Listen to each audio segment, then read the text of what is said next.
Hey, welcome back to the Progressive Brothers podcast. This is episode 7. Please like, share, and comment. And let's rock and roll, man. So first, got a question and some commentary about cancel culture. Now, a lot of people have positioned cancel culture as being something that happens on the left, or progressives are canceling people, the left is canceling people, Democrats are canceling people, liberals are canceling people, And the reality here is this. Cancel culture existed long before social media. Cancel culture existed going back to the inceptions of this country. If we're just talking about the continent of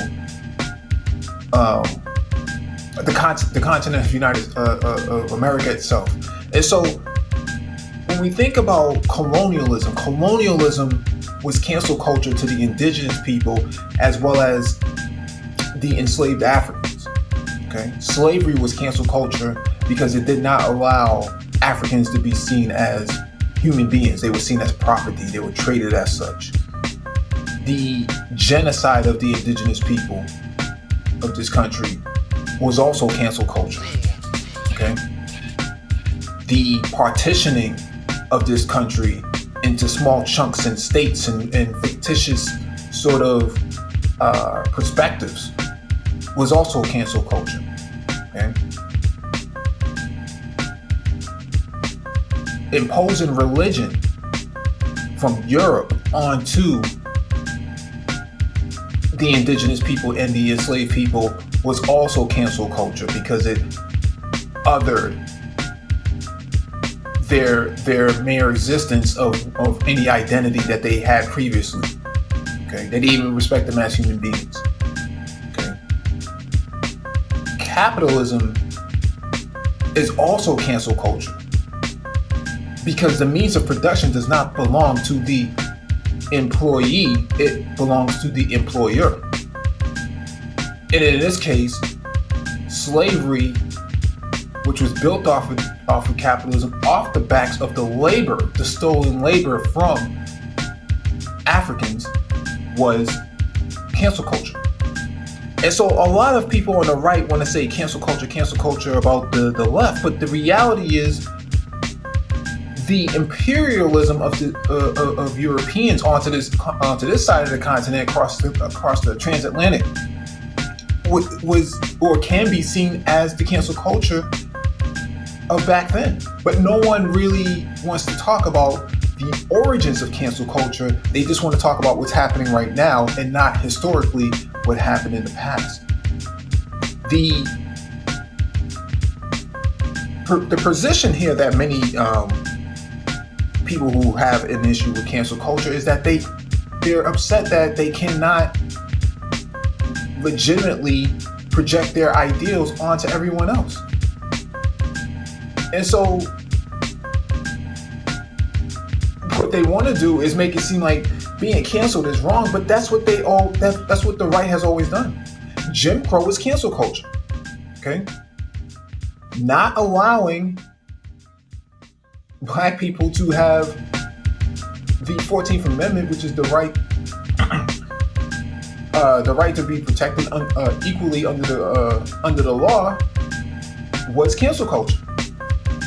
But see, no one wants to have that conversation. They only want to have the conversation about hashtags, but not before the internet, not before social media, not before everything else that came before the .com and the digitalization of society. They just want to talk about how the left is doing this and what the left is doing, but they don't want to take into consideration that people who did not look like us was trying to cancel us too.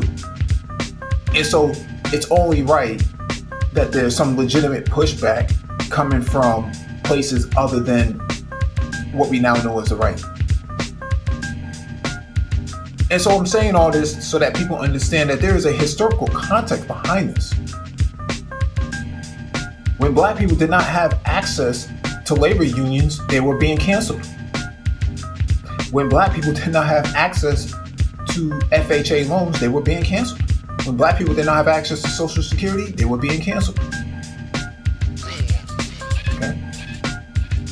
black people had to drink at the other water fountain, they were being canceled.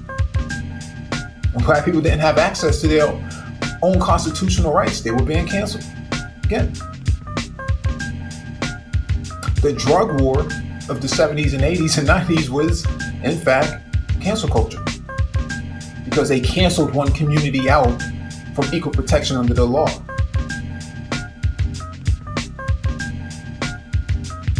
But see, the people on the right would never have that conversation. They'll only want to have a conversation about the hashtags and what's trending, but they never want to go back before the hashtags, before the digitalization and connectivity of fourth industrialization or even third industrialization.